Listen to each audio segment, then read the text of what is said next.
All right, folks, this is Philosophy15. These are short philosophical conversations between two philosophers, namely myself, Robert Talisse. And myself, Scott Aikin. Yeah, we are collectively the authors of Why We Argue and How We Should.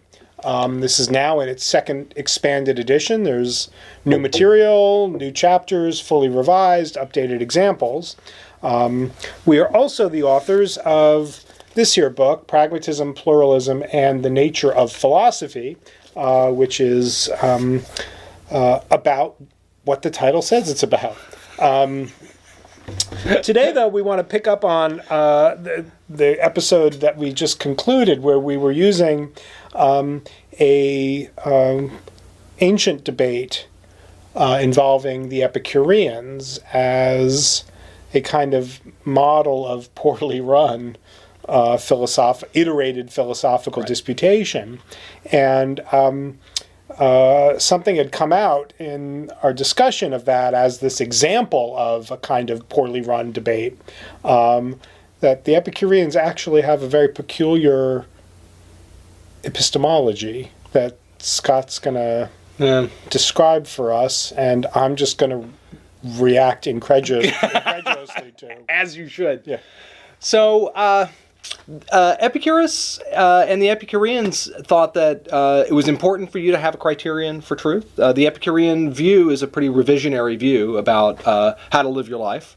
So that the world's just atoms and void, and you shouldn't fear the gods, and you shouldn't fear death. Those are pretty significant revisions to the things that we normally believe. So you need to have a really good criterion for you to be able to say, to be really sure. If you're going to make those revisions, don't fear the gods, don't fear death, you need to be really sure about those things. So they needed a good criterion. And the Epicureans were very famously empiricists. And their empiricism was of a particularly extreme stripe, that they had said that all sense impressions are true. And that seems like a surprising view, because it looks like it's sort of ripe for all sorts of counterexamples. Just a quick motivation for the view, as opposed to just saying, hey, they're empiricists, so they said something surprising. Epicurus just had thought that, look, the reality is that we're physical beings. The way that we get information about the world is with it sort of bumping up against us and us bumping up against it. And so our sensations are the way that we get information, and that we kind of build those up into knowledge. If sensation is our only source of information about the world, then all of the sensations are always going to be on the same level in terms of their epistemic quality, in terms of us being able to distinguish one from the other. They're all on the same epistemic level at the beginning. So the thought is that if that's the case, and that's our only source of knowledge, then the consequence is that they all have to be true. Because if one subset of them is not reliable, and the other subset is, if there's going to have knowledge, we had to have sorted it. But that's our only criterion for being able to sort them. So they all have to be true if there's knowledge. That's sometimes called the Parity Argument from Epicurus. Okay. So, hallucinations, bent sticks in water, the Doppler effect. I mean, there are all kinds of cases that are very obvious where it looks like it's got to be wrong to say that the sense impression, well, it might be wrong for other reasons to say sense impressions can be true or false rather than propositions. So Great. Let's say one thing there, right? That a sense impression can have the property of being true or not seems already puzzled. A little bit surprised, right? Because, so yeah, we would say something like sense impressions, and in fact, this is one of the strategies that they make that they think is in their favor. So the way that Epicurus argues is, he says, well, look, take for example the fact of a hallucination or a dream. Someone behaves a certain way because of the fact that they've got impressions that are of certain type. And here's the thing. It's true that they are, right? Why? Because that explains why the person who's dreaming that they're being attacked by dogs is yelling, "Get off me, Rover," or whatever they yell, whenever you dream that you're being attacked by dogs. Or that someone who has a hallucination thinks that they see a pink elephant because they report pink elephants and they act as though they've seen pink elephants. That they have to be real. Right? The sense impressions have to be real in order for them to explain the behavior of the folks that undergoing them. And so as a consequence, the Epicureans then say, look, that's evidence for the fact that they truly are. that's an equivocation, though, right? That the sense impressions truly are, seems to me correct. Yes. And maybe trivial. Right? It's not a sense impression unless it is the impression of some sense that is actual. Right. But that's different from saying what sounds to me neither trivial nor possibly true, that sense impressions are themselves true. Got it. So the objection is that I've switched between truly are and are true. Right. Right. There's a kind of scope ambiguity or something like that. And so this was, in fact, one of the objections that Sextus Empiricus had made against the Epicureans. Glad I'm in good company. Yeah, you are in good company. And Sextus had said that he had thought that a number of other skeptics before him had made a version of this objection. He reports that the Epicureans then make another distinction. So they say, okay, well, look, you're right that being that you might say reality and truth are getting confused here, right?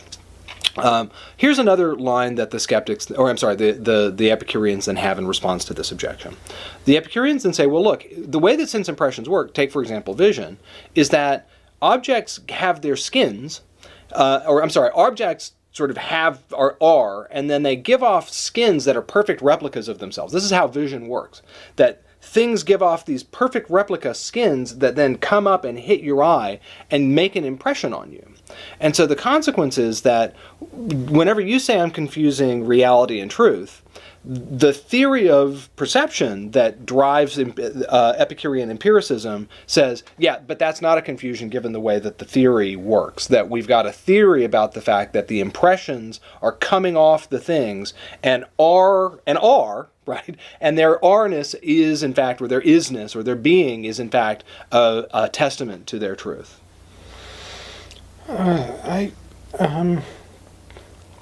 This sounds so confused to me. Tell me why. So a couple of reasons. So even if we think that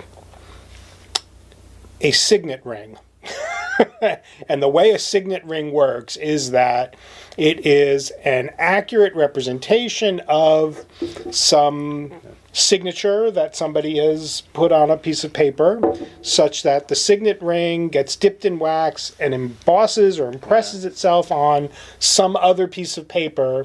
And is this how signet rings work? I don't even know if this is how signet rings work. Works like a stamp? Yeah, right. Works like a stamp. Okay. Not in the ancient world. Oddly, I know who wrote Waverley. But I know the atomic number of gold. Being a philosopher. So, okay, the signet ring is a representation of a person's signature. It imposes an image of that signature on whatever it presses up against.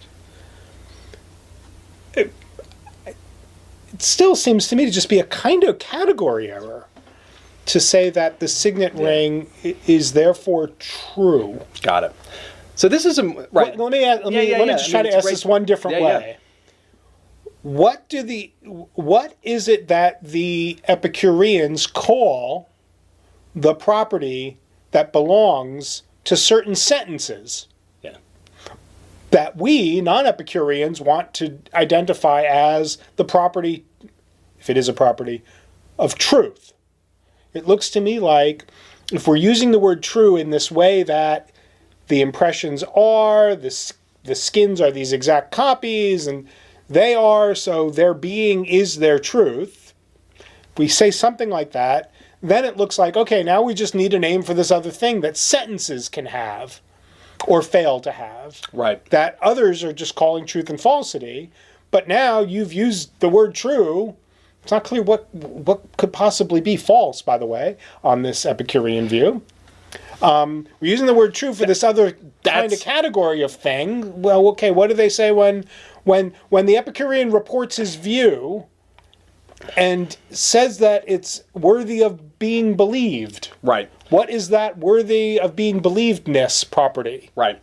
So the first point is that, again, in some ways, you saying that given the way that the Epicureans have defined the situation, it makes it impossible that any of the impressions could be false. And the Epicurean says, your objection is just you restating our view. Right? Yeah, yes, but if you think right. that the predicate, the predicate has to have a contrastive. Yeah, but it has a contrastive, but it's always going to be with beliefs. So sense impressions are always true. It's only with beliefs that you end up with a misrepresentation of what it is. That you have a sense impression that's always going to be representing what is, and it is what is. It can't come from what's false. It can't come from what's not. Right? It's a kind of ex nihilo kind of principle, and as a consequence, all of your sense impressions are going to be registers of what is. And so as a consequence, they can't help but be that, right? And so given what sense impressions are, they will always be registers of what's true. Where falsity comes in is that whenever you start making inferences from that are not representative of what's true. So it's in opinion that an opinion that goes beyond what's supported by the empirical evidence. So again, the Epicureans want to say, look, we're the real empiricists here. We're the ones who says, look, where's falsity? In where you go beyond what the experiences tell you. So falsity doesn't obtain in impressions. Falsity only obtains in beliefs or in opinions. Right, and there's a way to make that a perfectly respectable empiricist view. Yes. When you say, oh, well, all the Epicureans mean by saying all sense impressions are true is that when you are giving a first personal avowal, read here now, okay, got it. Yeah. I am in pain, yeah. That looks appleish to me, then you're incorrigible. Right. And that looks like a sort of garden variety empiricist kind of like, here's the way to be infallible. Just always index every. Yeah, always index to first personal avowal stuff. Yeah. First personal reportage, and if you're sticking to actually the actual content of the first personal phenomena, you're always right, and falsity comes in when you avow something that stretches beyond what's contained in the first personal, what it's like-ness.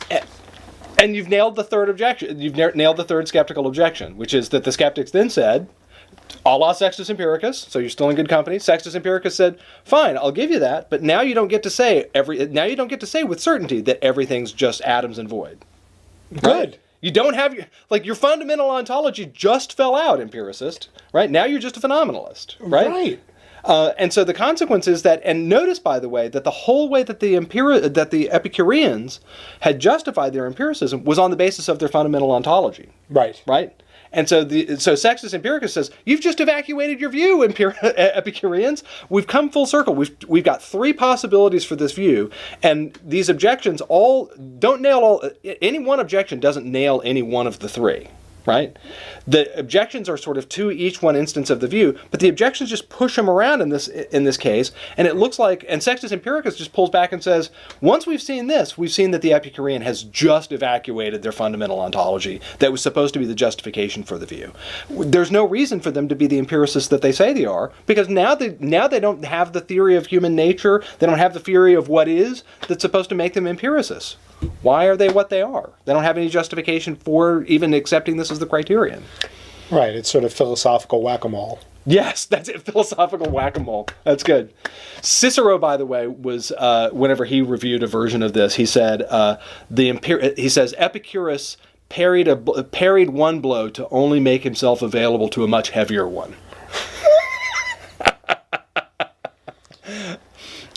That happens a lot in philosophy. That happens a lot. And that, by the way, is a sort of a good reason why, again, this sort of philosophical whack-a-mole is that the reason why it happens is because of the fact that if you're not keeping track of where the positions are, right, you can answer an objection that's here now and something like that. But if you don't value, you might say, the progressive, thinking of assent in dialectics as ascent, right?